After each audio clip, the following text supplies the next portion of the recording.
thought for the day is: the difference between failure and success is not much more than the changes we choose to embrace from one moment to another, one day to another. Greetings of the day to all. I hope, my dear students, that you all are in good health. This is Shreya Jadhav welcoming you all to my e-learning channel. And today we are going to learn English, grade 12, supplementary reading for The Enemy, written by Pearl S. Buck. So let us know something about the author. Pearl S. Buck, born on June 26, 1892, died March 6, 1973. Also known by her Chinese name Cai Zhenzu, was an American writer and novelist. As a daughter of missionaries, Buck spent most of her childhood in China. Her novel, The Good Earth, was the best-selling fiction book in the United States in 1931-32. She was awarded the Nobel Prize in Literature for her rich and truly epic descriptions of peasants' life in China and for her biographical masterpieces. She was the first American woman to win the Nobel Prize for Literature. So now let us go through the introduction for answer. Prose name, The Enemy. Author's name, Pearl S. Buck. Genre, short story. Summary. Dr. Sadao was a famous Japanese surgeon and scientist. How he manages to fulfill his career and patriotism is highlighted in this chapter. So now let us start with the part 4 of the chapter. In the previous 3 parts, in part 1 we have done the whole summary and explanation of it. In part 2 and 3 we have started with the reading and explanation of the chapter. So now let us start with the part 4 of the video. This man will live in spite of all, he said to Hannah and sighed. The young man woke so weak, his blue eyes so terrified when he perceived where he was that Hannah felt compelled to apologize. She herself served him, for none of the servants would enter the room. When she came in the first time, she saw him summon his small strength to be prepared for some fearful thing. Don't be afraid, she begged him softly. How come you speak English? He gasped. I was a long time in America, she replied. She saw that he wanted to reply to that, but he could not. So she knelt and fed him gently from the porcelain spoon. He ate unwillingly, but still he ate. Now you will soon be strong, she said, not liking him and yet moved to comfort him. He did not answer. When Sadao came in the 3rd day afternoon the operation, he found the young man sitting up, his face bloodless with effort. Lie down, Sadao cried. Do you want to die? He forced the man down gently and strongly and examined the wound. You may kill yourself if you do this sort of things, he scolded. What are you going to do with me? The boy muttered. He looked just now barely 17. Are you going to hand me over? For a moment, Sadao did not answer. He finished his examination and then pulled the silk quilt over the men. So eventually, now what happened? That they all were, we have seen in the previous part that Sadav and Hannah both were really very worried about the step which they have taken, of why they have done this thing. Now, eventually, they all were in a perplexed situation. They were really very complex about the thing. But somehow, when the man woke up and he was not aware that what actually was happening. At that time, Hannah spoke something in English. So the Englishman, the American, felt good enough, and he was a bit surprised that how can a typical Japanese woman can speak so good English. At that time duration, Hannah said that she had also spent many years in America. And after that, when Dr. Sadav came for examining him to look at his wound, at that time he was lying down, means he was sitting on his bed. At that time, doctor, when he entered, he told that, do you want to kill yourself? Why are you sitting like this? Because the wound is still fresh enough, and if you do these things, you will be hurting your own self, and then it would be very difficult to cure him. At that time, the white American asked him that will he be handing him to the corps or the army back. At that time, Sadav didn't reply anything.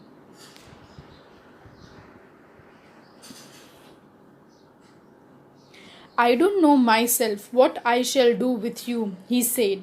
I ought, of course, to give you to the police. You are a prisoner of war. No, do not tell me anything. He put up his hand as he saw the young man was about to speak. Don't even tell me your name unless I ask it. They looked at each other for a moment, and then the young man closed his eyes and turned his face to the wall. Okay, he whispered, his mouth a bitter line. Outside the door, Hannah was waiting for Sadav. He saw at once that she was in trouble. Sadav, Yumi tells me the servants feel they cannot stay if we hide this man here any more, she said. She tells me that they are saying that you and I were so long in America that we have forgotten to think of our own country first. They think we like Americans.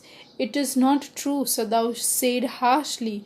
Americans are our enemies, but I have been trained not to let a man die if I can help it. The servants cannot understand that, she said anxiously. No, he agreed.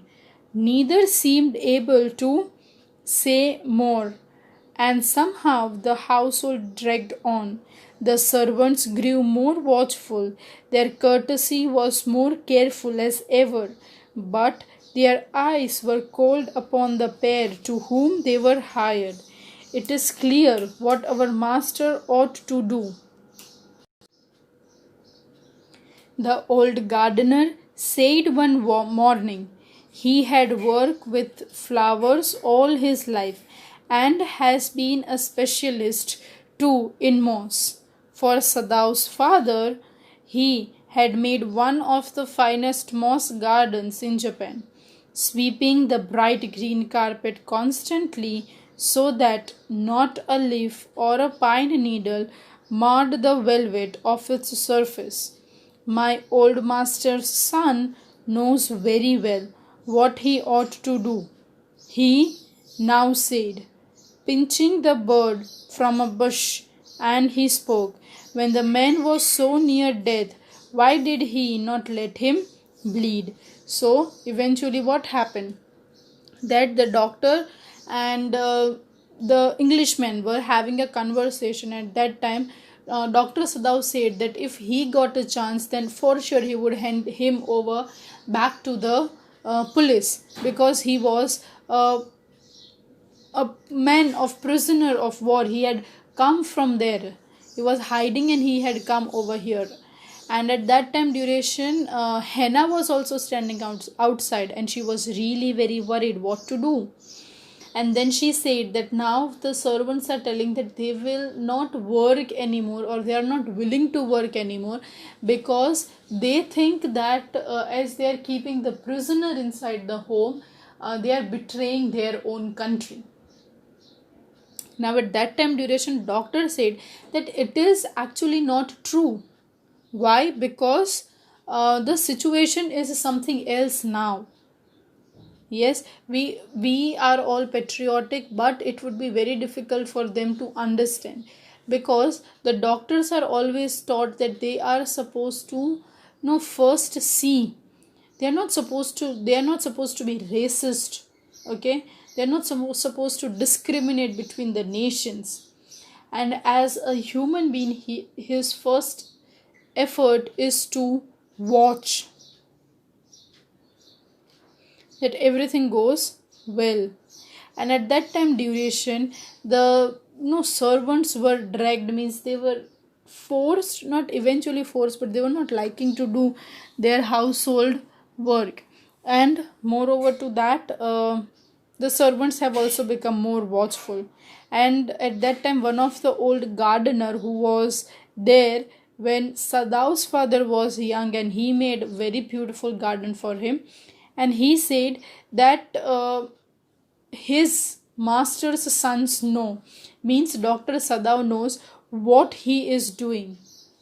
And moreover to that, he was having a little bit of faith that whatever doctor is doing was good enough. But still, he was in a doubt that if the man was bleeding so much, what was the need actually to help him?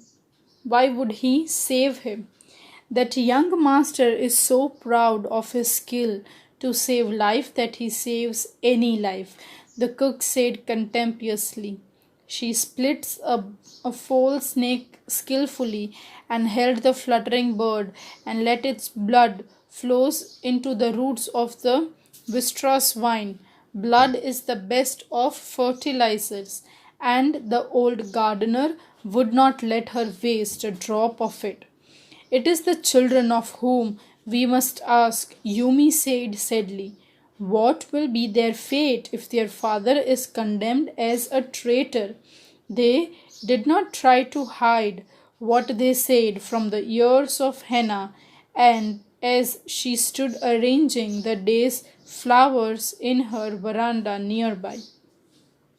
And she knew they spoke on purpose that she might hear. That they were right, she knew too, in most of her being. But there was another part of which she herself could not understand. It was not sentimental liking of the prisoner. She had to come to think of them as a prisoner. She had not liked him even yesterday when he had said in impulsive way, Anyway, let me tell you that my name is Tom. She had only bowed her a little distinct bow. She was hurt in his eyes, but she did not wish to assuage it. Indeed, he was a great trouble in the house. So now eventually all the servants were having conversation with each other, and at that time duration, what happened? They all knew that they were speaking really very loudly, and they wanted it to be like that because they wanted Hannah and Dr. Sadav to realize that what they were doing was eventually not correct, that it was not right. And somehow Hannah was also accepting those things, but some parts she cannot understand. And at that time duration, she was with the prisoner of war, the American, and he himself, without even asking, he said that his name was Tom. And at that time Hannah wanted to say that because of you so many troubles are going on, but she didn't say anything. As for Sadav, every day he examined the wound carefully. The last stitches have been pulled out. This morning the young man would in a fortnight be nearly as well as ever. Sadav went back to his office and carefully typed a letter to the chef the chief of the police reporting the whole matter. On the 21st day of February, an escaped prisoner was washed up on the shore in front of my house. So far he typed, and then he opened a secret drawer of his desk and put the unfinished report into it. So eventually what happened, that he thought every day he used to examine that what things and how the preparations are supposed to be done.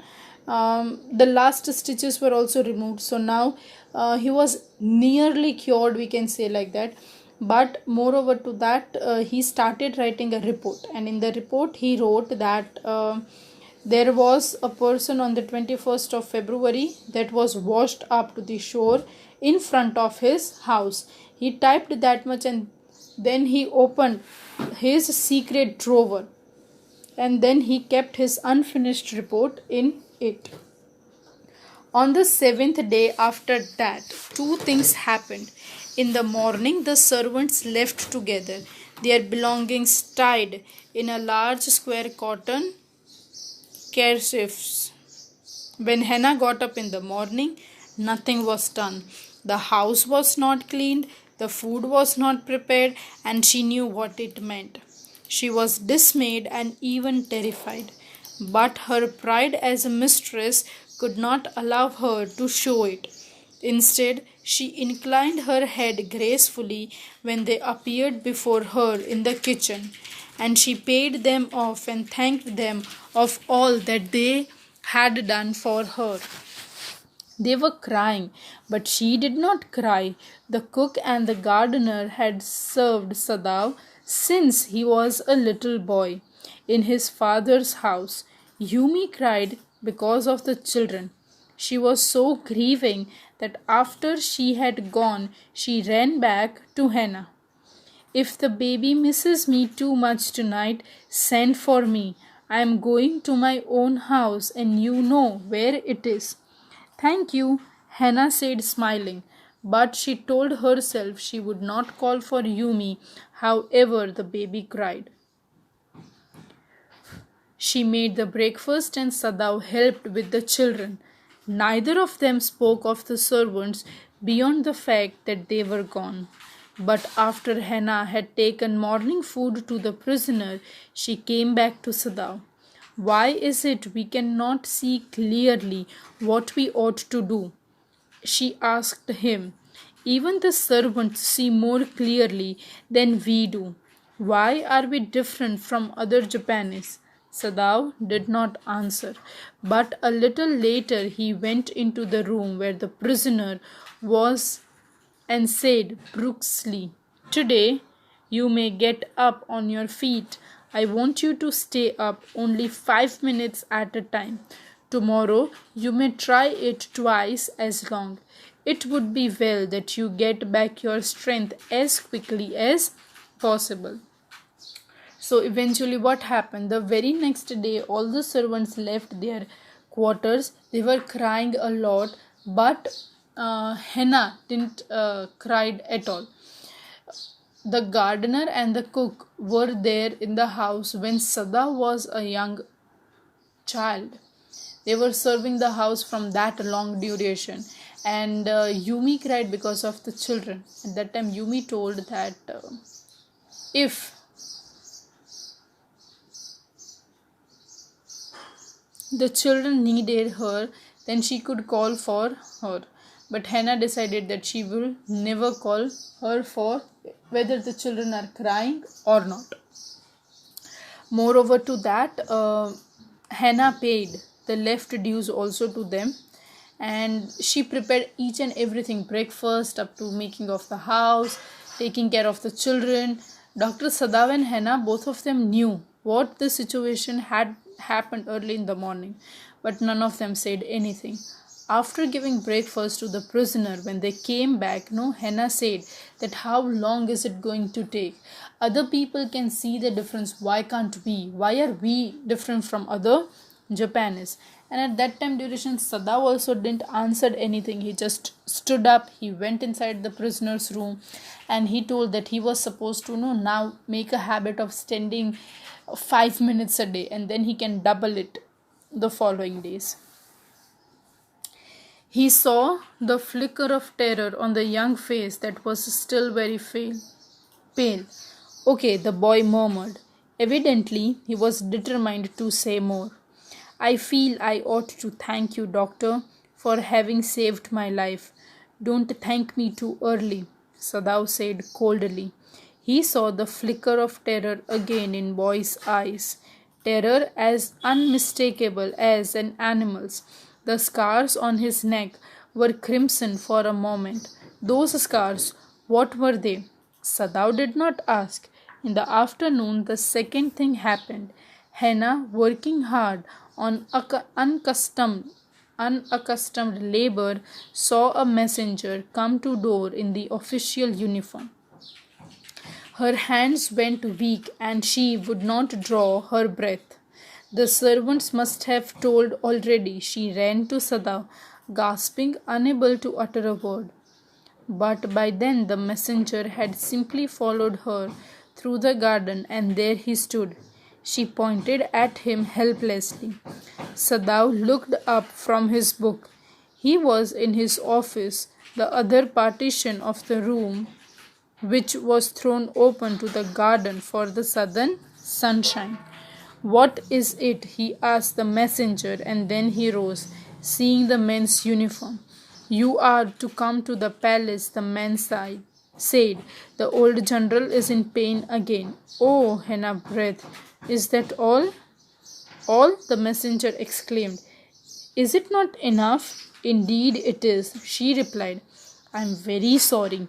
When Sadav came to say goodbye, she was in the kitchen, but doing nothing. The children were asleep, and she sat merely resting for a moment, more exhausted from her fright than from the work. So now Hannah was working hard the very whole day in managing the whole house.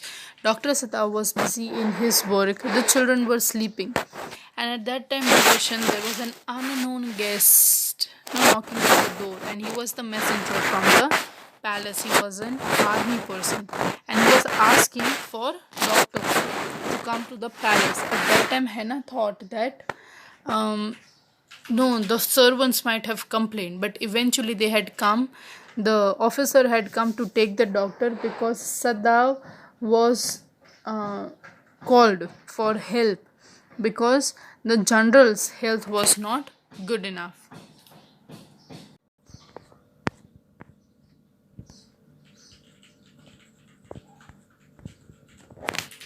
I thought they had come to arrest you, she said. He gazed down into her anxious eyes. I must get rid of this man for your sake, he said in distress. Somehow I must get rid of him. Sadav goes to see the general. Of course, the general said weakly. I understand fully, but that is because I once took a degree in Princeton. So few Japanese have. I care nothing for the man, Excellency, Sadav said, but having operated on him with such success. Yes, yes, the general said. It only makes me feel you are more indispensable to me. Evidently, you can save anyone. You are so skilled. You say you think I can stand one more such attack as I have had today? Not more than one, Sadav said. Then certainly I can allow nothing to happen to you, the general said with anxiety. His long pale Japanese face became expressionless, which meant that he was in deep thought. You cannot be arrested, the general said, closing his eyes. Suppose you were condemned to death, and the next day I had to have my operation.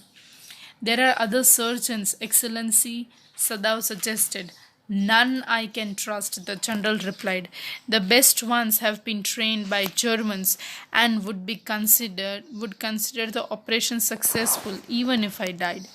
I do not care for their point of view, he sighed.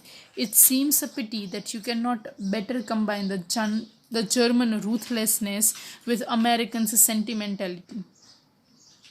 Then you could have turned your prisoner over to executions, and yet I could be sure you would not have murdered me while I was unconscious.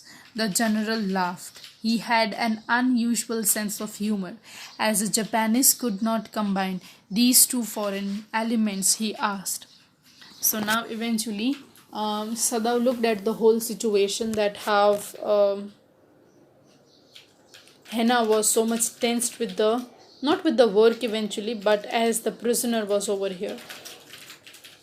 Sadao went to the palace, and at that time duration, he told everything to the the general, that what everything happened, and at that time he said that it is totally fine. I cannot lose you at this point of time, because if I will be losing you, then it would be a great threat for him. So he told that it is better that you stay over here and not to utter anything like that again. Sadao smiled. I am not quite sure, he said, but for your sake, I would be willing to try, Excellency. The general shook his head. I had rather not be the test case, he said. He felt suddenly weak and overwhelmed with the cares of his life as an official in times such as these, when repeated victory brought great responsibility all over the South Pacific. It is very unfortunate that this man should have been washed up on your doorstep, he said irritably. I feel it so myself, Sadao said gently. I could be best if he could be quietly killed, the general said. Not by you, but by someone who does not know him. I have my own private assassins. Suppose I send two of them to your house tonight for better. Any night. You need know nothing about it. It is now warm. What would be more natural than that you should leave our partition of the white man's room open to the garden while he sleeps? Certainly, it would be very natural, Sadao agreed. In fact, it is so left open every night. Good, the general said, yawning. They are very capable assassins. They will make no noise, and they know the trick of inward bleeding. If you like, I can even have them remove the body. Sadao considered.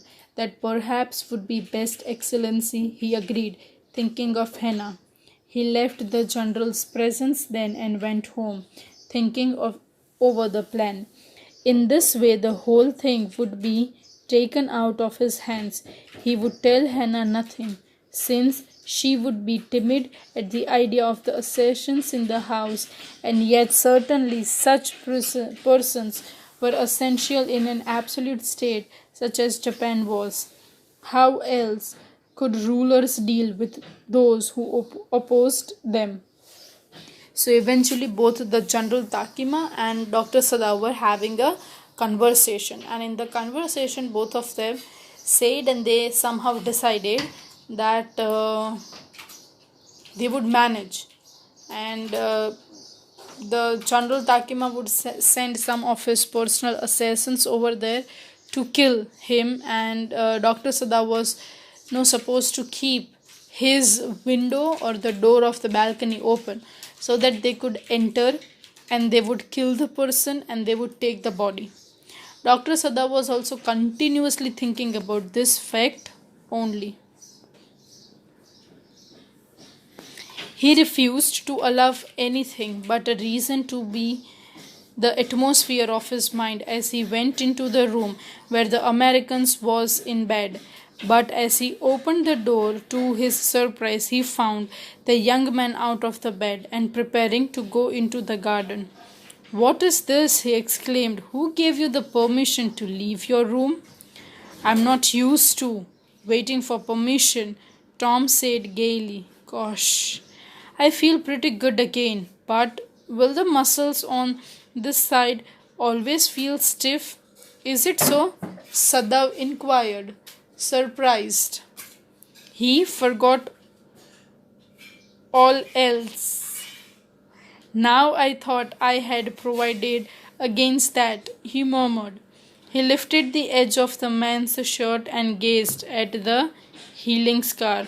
Massage may do it, he said, if exercise does not.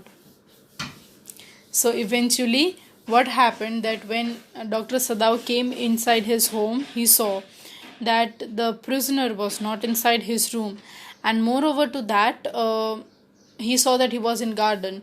Doctor told that who gave the permission to stand up at that time. Tom, the prisoner, told that he was not supposed to take anybody's permission to do such stuff, and he was feeling good now. That was the reason that he wanted to have a small walk around the garden. And moreover to that, he told that he was having some swollen muscles, and when it would be possible that everything would be okay with him. So we are keeping it till here today. In tomorrow's video lecture we shall end up the chapter. Thank you everyone and have a nice day. I hope that every one of you have understood it.